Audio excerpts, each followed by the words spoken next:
إن الحمد لله وسلم على نبينا مصطفى محمد صلى الله عليه وسلم وعلى آله وصحبه أجمعين أما بعد أعوذ بالله من الشيطان الرجيم بسم الله الرحمن الرحيم സൂറ ബഖറ 205 ആയത്ത് അല്ലാഹു സുബ്ഹാനഹു വ തആല വിശദീകരിക്കുന്നു. നോക്കൂ, ഇതിനു മുമ്പുള്ള 204 ആയത്തിന്റെ തന്നെ തുടർച്ചയാണ്.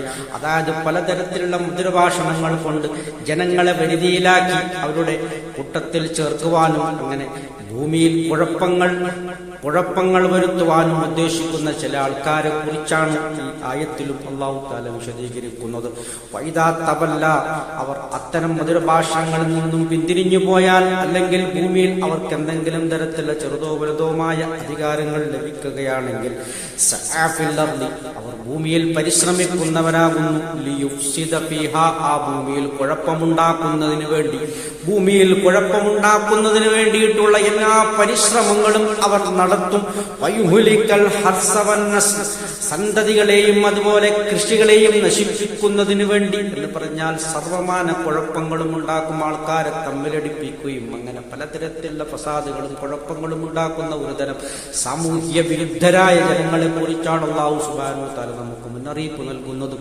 മദീനത്തുള്ള ചില മുനാഫിക്കുകളെ കുറിച്ചാണെന്നും അല്ലെങ്കിൽ അതുപോലെയുള്ള അതിക്രമകാരികളായ ജനങ്ങളെ കുറിച്ചാണെന്നും എല്ലാ കാലത്തുമുള്ള അതിക്രമികളെ കുറിച്ചാണെന്നും മുഫസ്സിരീങ്ങൾ അഭിപ്രായപ്പെട്ടിരിക്കുന്നു.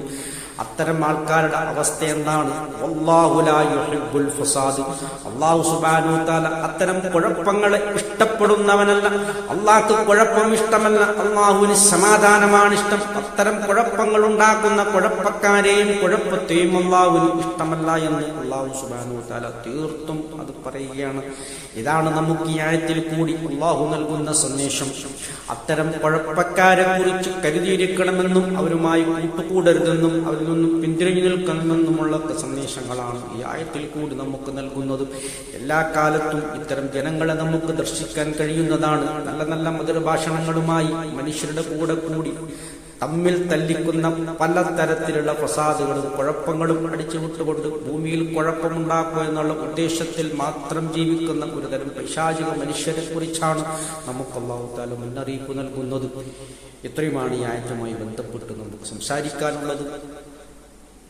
സത്യമായി മനസ്സിലാക്കുന്ന സജ്ജനങ്ങൾ നമ്മെ അല്ലാഹു ഉൾപ്പെടുത്തി അനുഗ്രഹിക്കുമാറാകട്ടെ. അൽഹംദുലില്ലാഹി റബ്ബിൽ ആലമീൻ.